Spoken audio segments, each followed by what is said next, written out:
अनीता की दो बेटियां थीं, राधा और पूनम। राधा रूप की बड़ी ही सुंदर थी, तो वही पूनम थोड़े काले रंग की थी। इसलिए अक्सर लोग दोनों बहनों को साथ में देखकर उनका मजाक उड़ाया करते थे। लेकिन दोनों को इस बात से कोई फर्क नहीं पड़ता था।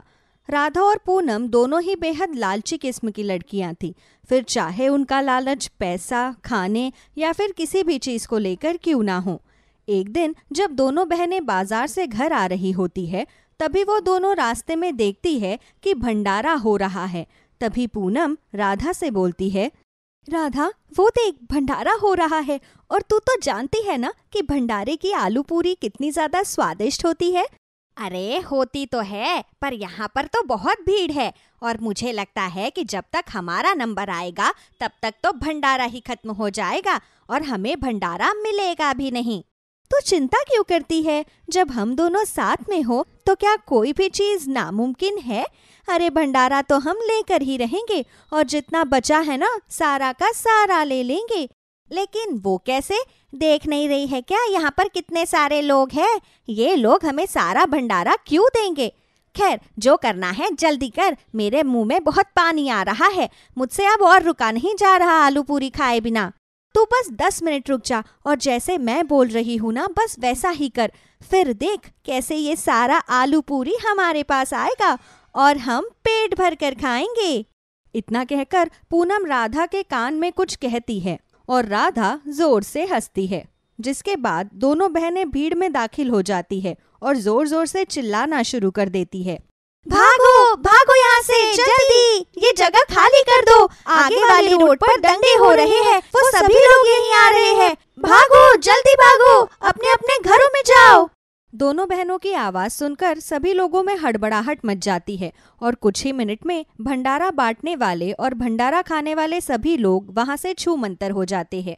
तभी राधा और पूनम आपस में हाई फाई करते हुए बोलते हैं, देखा, आ गया ना सारा का सारा भंडारा हमारे पास। अब बस जल्दी से हम दोनों आलू पूरी खा लेते हैं और जो बची हुई है ना, इसे हम अपने साथ घर ले जाएंगे ताकि जब मन करे तब आराम से खा ले। ये तो तूने सही कहा, चल जल्दी से काम पर लगते हैं। दोनों लालची गोरी काली बहनें पहले तो जमकर आलू पूरी खाती है, जिसके बाद बचा हुआ सारा आलू पूरी का भंडारा अपने साथ घर ले जाती है। जहां उनकी माँ उनके हाथों में इतना सारा भंडारा देखकर बोलती है, ये सब कुछ क्या है राधा, पूनम, तुम्हें इतना सारा भंडारा किसने दे दिया? वो माँ, हमारी एक दोस्त ने भंडारा करवाया था, तो उसने कहा कि ज्यादा बन गया है तो तुम लोग ले जाओ, तो हम ले आए। हाँ माँ, अब भंडारे को भला कौन मना कर सकता है, तो हम ले आए। राधा और पूनम अपनी माँ को इतना बोल ही रही होती है कि तभी वहाँ पर अनीता की पड़ोसन विमला आ जाती है और हाफते हुए बोलती है, अरे अनीता, तुझे पता है आज बड़े वाले रोड पर भंडारा हो रहा था बहन। तभी वहाँ पर किसी ने शोर मचा दिया कि दंगे हो गए हैं। मैं भी तो वहाँ लाइन में लगी हुई थी। अरे मैं तो जैसे तैसे वहाँ से भाग गई, पर बाद में पता चला कि ये सब किसी दो लालची लड़कियों ने किया था, क्योंकि उन्हें सारा भंडारा जो लूटना था।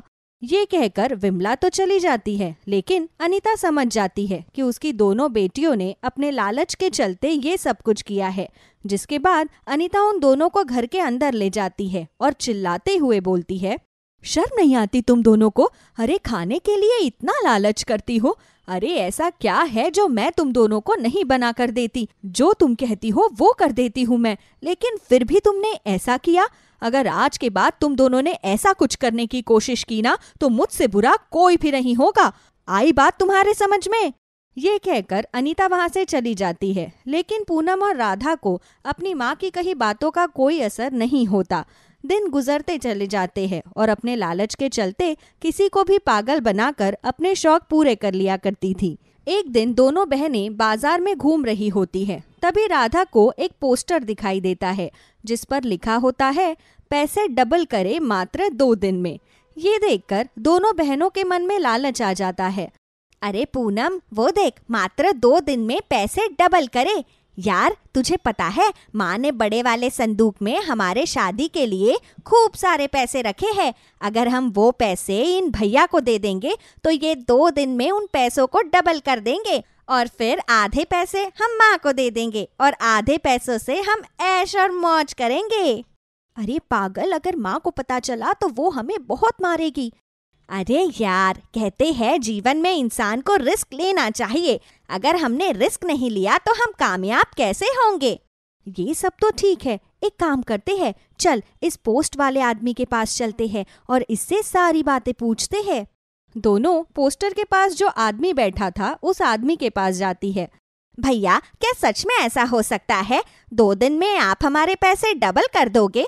अगर हम तुम्हें 50,000 रुपए देंगे तो क्या तुम हमें 1,00,000 रुपए दे दोगे? और नहीं तो क्या, तुम्हें ये क्या बच्चों का खेल लगता है?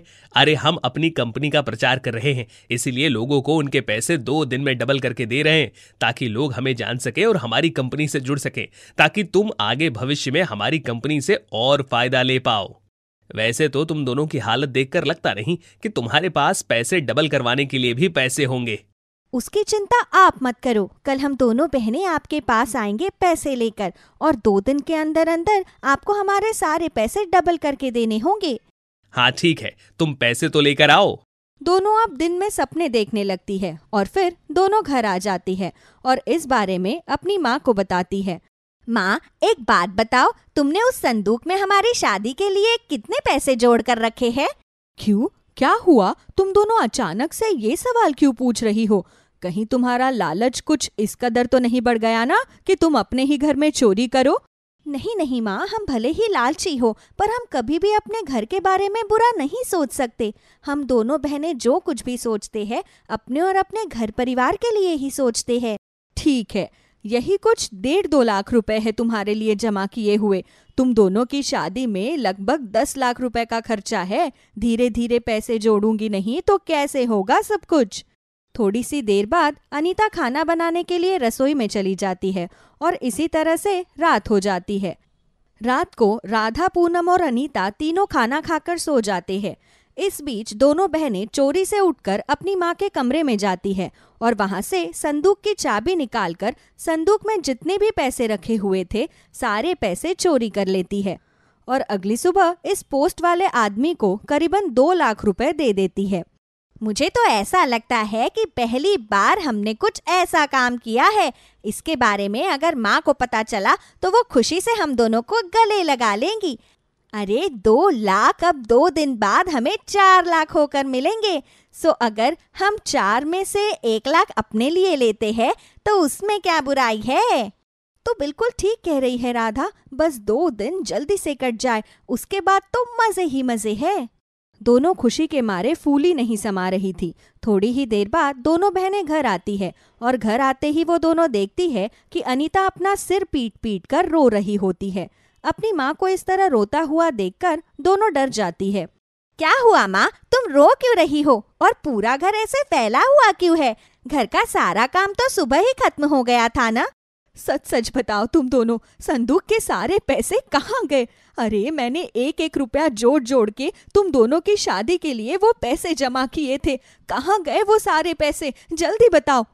माँ, परसों हम दोनों बाजार से घर आ रहे थे, तभी रास्ते में एक पोस्टर लगा हुआ था और उस पोस्टर पर लिखा था कि मात्र 2 दिन में पैसों को डबल करे। इसलिए हमने वो 2 लाख रुपए उस आदमी को दे दिए। अब 2 दिन बाद वो पैसे हमें 4 लाख रुपए बनकर मिलेंगे।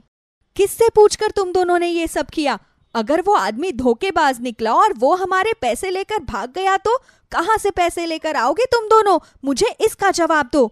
माँ, ऐसा कुछ नहीं होगा। वो एक बहुत बड़ी कंपनी है और बड़ी बड़ी कंपनी ऐसी छोटी छोटी काम नहीं करती। तुम 2 दिन का समय दो, 2 दिन बाद हम तुम्हें 4 लाख रुपए ला कर देंगे।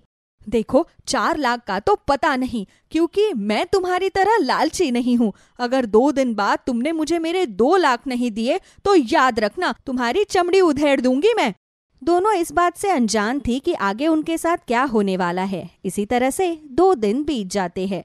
2 दिन बाद जब दोनों बहनें अपने डबल 4 लाख रुपए लेने के लिए इस पोस्ट वाली जगह पर जाती है तो वो दोनों देखते हैं कि वहां पर कई सारे लोग अपना अपना सिर पीट पीट कर रो रहे होते हैं। वहां का नजारा देखकर दोनों डर जाती है। तभी राधा एक औरत से पूछती है, बहन जी, क्या हुआ? ये सब रो क्यों रहे हैं? अरे बहन, क्या बताऊं, इस दुनिया में ऐसे ऐसे फ्रॉड लोग बैठे हैं कि पूछो ही मत। यहाँ पर कुछ दिन पहले एक पोस्टर लगा था जिस पर लिखा था मात्र 2 दिन में पैसे डबल करे। अरे आज वो डबल पैसे करने वाला आदमी और उसका पूरा दुकान ही गायब है। अरे हम सबके पैसे लेकर भाग गया वो। ये खबर सुनते ही राधा और पूनम के पैरों तले जमीन ही खिसक जाती है। उन दोनों को अब समझ में नहीं आ रहा था कि वो क्या करे और किस मुंह से अपने घर जाए। धीरे धीरे अनीता को भी इस फ्रॉड के बारे में खबर मिल जाती है। अनीता डंडा लेकर सीधा उसी जगह पर जाती है और वो देखती है कि उसकी दोनों बेटियां बुरी तरह से रो रही होती है। कर दिया ना तुम दोनों ने मुझे बर्बाद। अरे समझाया था ना, लालच का फल कितना बुरा होता है, लेकिन तुम दोनों को समझ में ही नहीं आता। आज तुम दोनों की वजह से मैंने जो पाई पाई जोड़कर तुम्हारे शादी के लिए रखा था, आज वो भी मेरे हाथों से चला गया। अरे कहीं का नहीं छोड़ा तुम दोनों ने मुझे। अपने लालच से राधा और पूनम को सबक मिल जाता है कि लालच का फल अक्सर बुरा ही होता है। उन दोनों के पास अब ना तो खाने के लिए कुछ था और ना ही करने के लिए। इसी तरह से कुछ दिन बीत जाते हैं। अब दोनों बहनें ईमानदारी से मेहनत करते हुए अपनी माँ के साथ मिलकर अपने घर को चलाती है और आगे बढ़ती है। निम्मी और सुधा बचपन की सहेली थी। वो एक छोटे से गांव में रहती थी और दोनों सहेलियां साथ ही स्कूल भी गई थीं।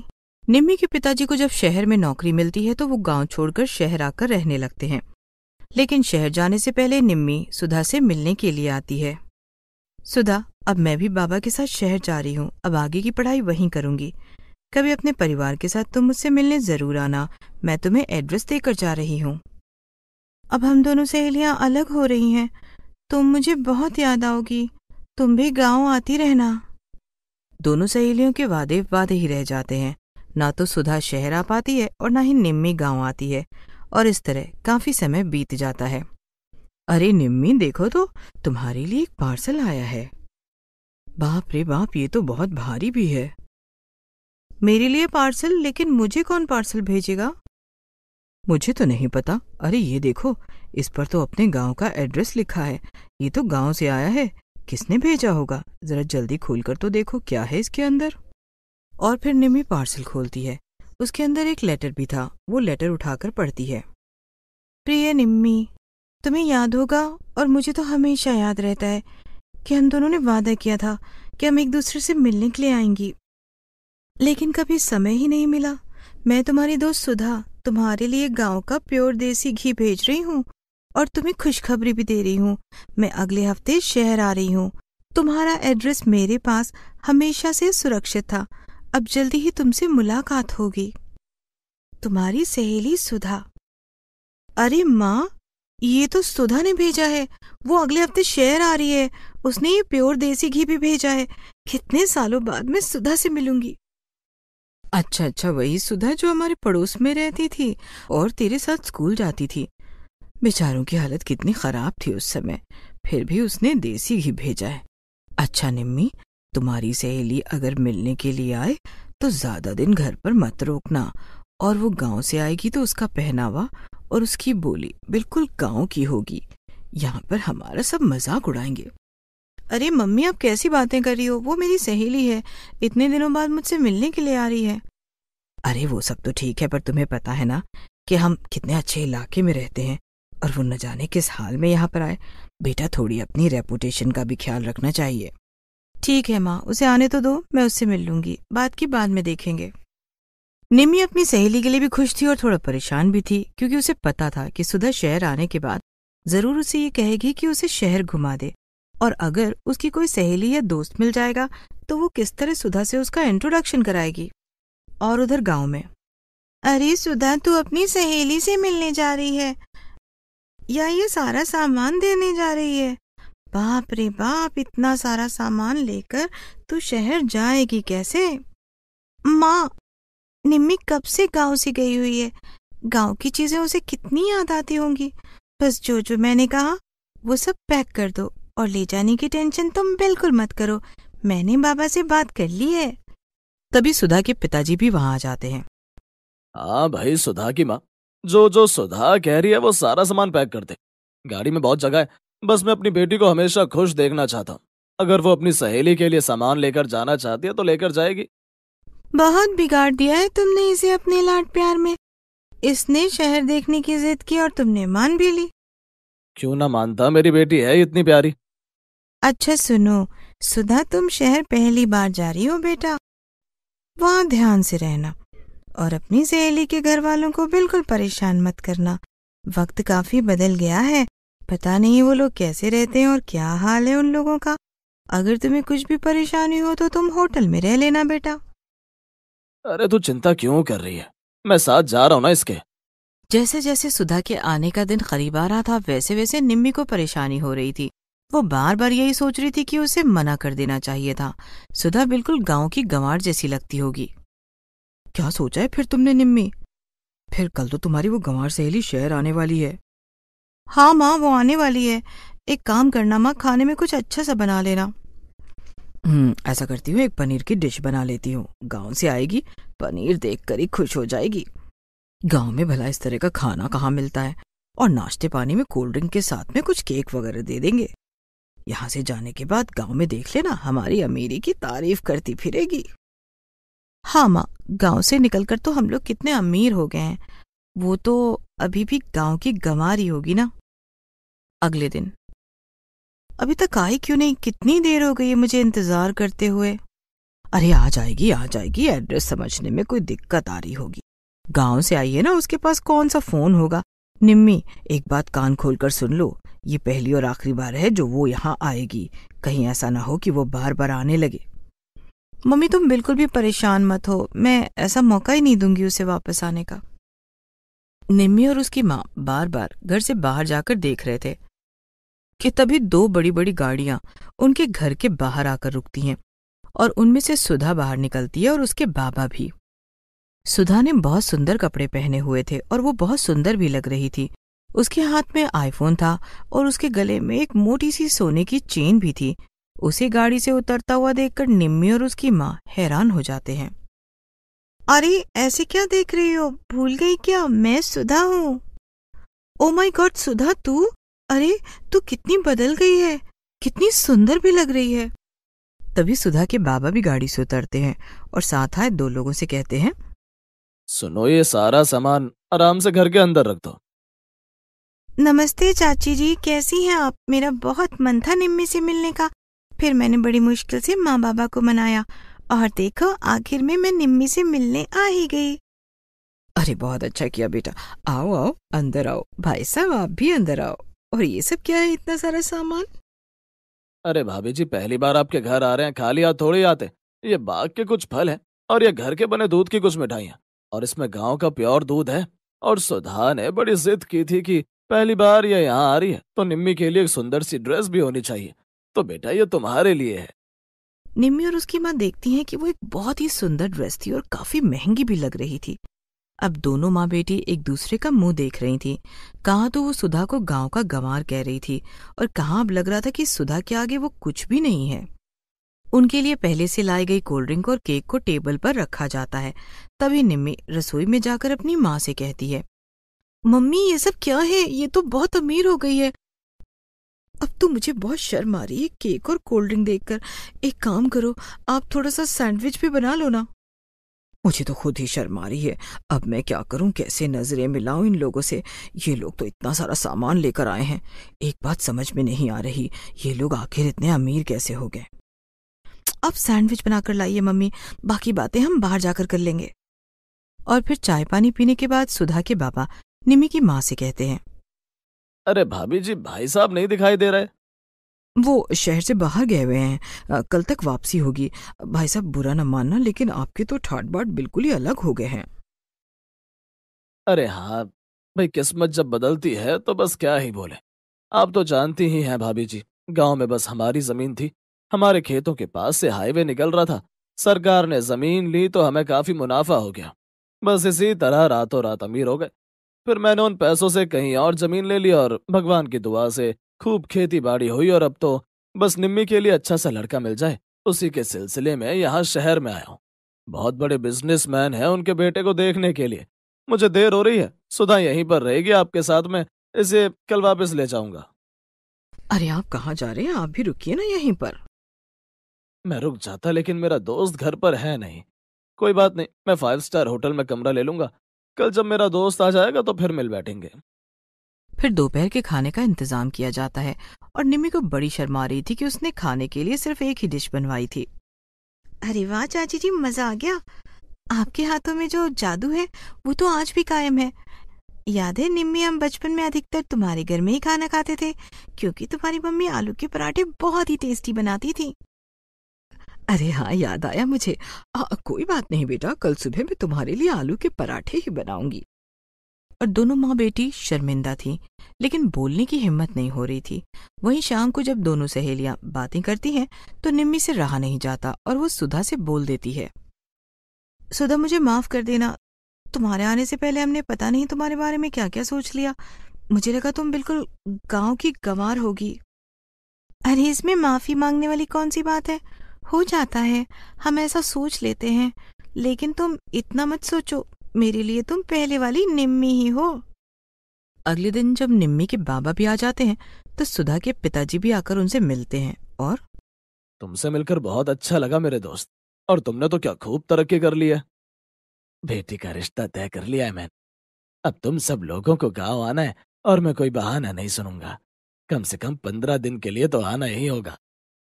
उसकी चिंता आप मत कीजिए चाचा जी, मैं खुद भी बहुत दिनों के लिए रहने आऊंगी। आखिर मेरी इकलौती सहेली की शादी जो है। फिर सुधा अपनी सहेली से मिलकर वापस गांव चली जाती है।